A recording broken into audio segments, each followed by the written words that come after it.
আচ্ছা, একবার ভাবুন তো স্টক মার্কেটে এমন কিছু কোম্পানি খুঁজে বের করার কথা যেগুলোর আসল দাম বা সাজসজ্জা এখনও অনেকের নজরের বাইরে। ঠিক এই ধারণাটাই কিন্তু ভ্যালু ইনভেস্টিংয়ের একদম গোড়ার কথা।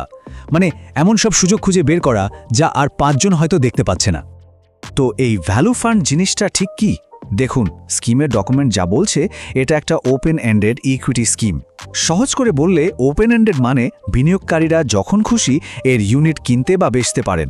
আর এর প্রধান কাজ হলো এমন সব স্টক খুঁজে বের করা যেগুলোর বাজার দর তাদের আসল মূল্যের থেকে কম, আর ঠিক সেখান থেকেই লম্বা সময়ের জন্য লাভের সুযোগ তৈরি করা। সোজা কথায় এই ফান্ডটার পরিচয় হলো এটা কানাডা রোবেকরের একটা ওপেন এন্ডেড ইকুইটি স্কিম। এর একটাই লক্ষ্য দীর্ঘমেয়াদী মূলধন বাড়ানো, আর তার জন্য এটা বিভিন্ন সেক্টরের সম্ভাবনাময় ভ্যালু স্টক নিয়ে একটা ডাইভার্সিফাইড পোর্টফোলিও তৈরি করে। কিন্তু আসল প্রশ্ন হলো এই ফান্ডটা ঠিক কিভাবে ওই লুকানো রত্ন খুঁজে বের করে। এর বিনিয়োগ কৌশলের পেছনে একটা বিশেষ দর্শন কাজ করে। চলুন এবার সেটা একটু গভীরে গিয়ে বোঝা যাক। এই ভাবনাটা কিন্তু খুব ইন্টারেস্টিং, তাই না? এখানে বলা হচ্ছে যে মার্কেটে যখনই কোনো ভালো বা খারাপ খবর আসে, বিনিয়োগকারীরা প্রায়ই একটু বেশি প্রতিক্রিয়া দেখিয়ে ফেলে। আর এই আবেগের বশে নেওয়ার সিদ্ধান্তগুলোই বাজারে এমন সুযোগ তৈরি করে যা এই ফান্ড কাজে লাগাতে চায়। মানে আসল খেলাটা হলো একটা কোম্পানির ভেতরের আসল মূল্য আর বাজারে তার চলতি দামের মধ্যে যে ফারাক সেটাকে খুঁজে বের করা। অনেক সময় দেখবেন ছোটখাটো কোনো খবরের জন্য এই ফারাকটা তৈরি হয়, আর ফান্ডটা ঠিক সেই সুযোগটাই লুফে নিতে চায়। এর জন্য একটা বটম আপ পদ্ধতি ব্যবহার করা হয়, যেটা মূলত ৩টে ধাপে কাজ করে। প্রথমত, কোম্পানির ব্যবসাটা আসলে কতটা মজবুত সেটা দেখা হয়। দ্বিতীয়ত, যারা কোম্পানিটা চালাচ্ছে মানে ম্যানেজমেন্ট টিম তারা কতটা দক্ষ সেটা বিচার করা হয়। আর সবশেষে কোম্পানির লাভের সম্ভাবনা আর অতীতের রেকর্ডের সঙ্গে তুলনা করে দেখা হয় এখনকার শেয়ারের দামটা ঠিকঠাক আছে কিনা। কৌশল তো বেশ ভালো শোনালো, কিন্তু দিনের শেষে আসল কথা তো হলো ফলাফল, তাই না? চলুন এবার সেই সংখ্যাগুলোর দিকে তাকানো যাক যা যে কোনো বিনিয়োগকারীর জন্য সবচেয়ে জরুরি: পারফরম্যান্স আর খরচ। ২৮শে মার্চ ২০২৫ পর্যন্ত ডাইরেক্ট প্ল্যানের পারফরম্যান্সটা যদি দেখি, তাহলে গত ১ বছর, ৩ বছর, এমনকি শুরু থেকেও ফান্ডটা তার বেঞ্চমার্ককে পেছনে ফেলেছে। এই বেঞ্চমার্ক হলো একটা মাপকাঠি যার সাথে ফান্ডের পারফরম্যান্স তুলনা করা হয়। যেমন ধরুন, গত ৩ বছরে বেঞ্চমার্ক রিটার্ন দিয়েছে 13.77%, আর সেখানে এই ফান্ডের ডাইরেক্ট প্ল্যান দিয়েছে 19.64%। পার্থক্যটা কিন্তু বেশ বড়। এই বার চার্টটা দেখলে গত ৩ আর্থিক বছরের ছবিটা আরও পরিষ্কার হয়ে যায়। এখানে প্রতি বছর ফান্ডের রিটার্নের সঙ্গে তার বেঞ্চমার্কে তুলনা করা হয়েছে। এক ঝলকেই পারফরম্যান্সের একটা স্পষ্ট ধারণা পাওয়া যাচ্ছে।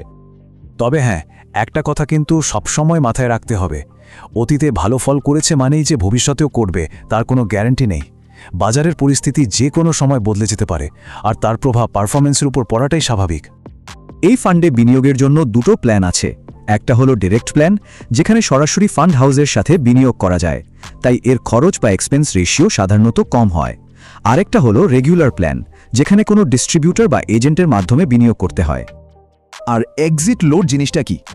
এটা হলো সোজা কথায় সময়ের আগে টাকা তুলে নেওয়ার একটা চার্জ।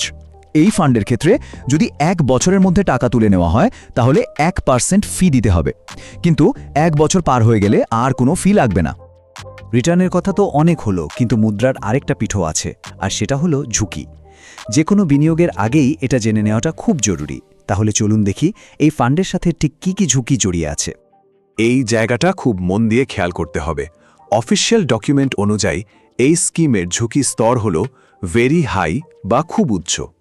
এর সোজা মানে হলো এখানে বিনিয়োগ করলে মূলধন কমে যাওয়ার ঝুঁকি অনেকটাই বেশি।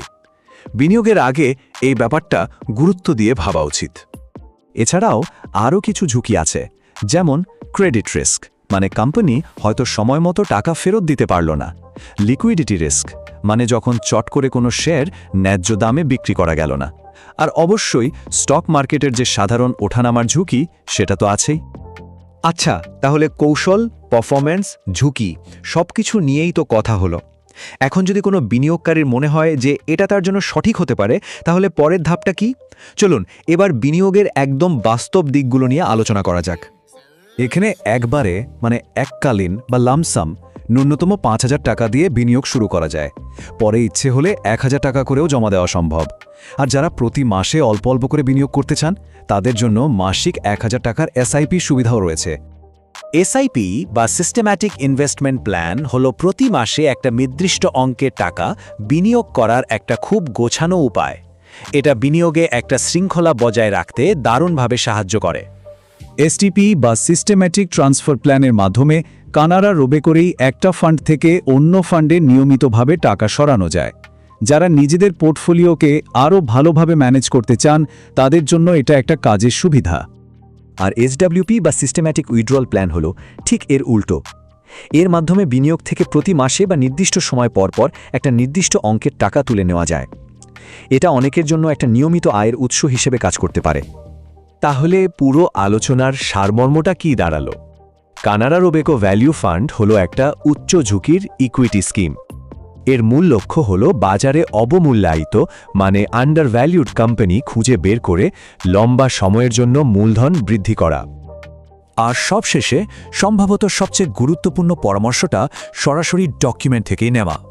যদি কোনো বিনিয়োগকারীর মনে বিন্দুমাত্র সন্দেহ থাকে তাহলে একজন আর্থিক উপদেষ্টার সাথে অবশ্যই কথা বলা উচিত। এটা একটা অত্যন্ত দায়িত্বশীল এবং জরুরি পদক্ষেপ। এই পুরো বিশ্লেষণটার শেষে একটা প্রশ্ন রেখে যাওয়া যাক। অবমূল্যায়িত কোম্পানি খুঁজে বের করার এই যে খুব উচ্চ ঝুঁকিযুক্ত কৌশল, এটা কি একজন বিনিয়োগকারীর দীর্ঘমেয়াদী আর্থিক লক্ষ্যের সাথে সত্যি খাপ খায়? এর উত্তরটা কিন্তু প্রত্যেক বিনিয়োগকারীকে তার নিজের পরিস্থিতি, লক্ষ্য আর ঝুঁকি নেওয়ার ক্ষমতার উপর ভিত্তি করেই খুঁজে বের करते হবে। ভাবার জন্য ধন্যবাদ।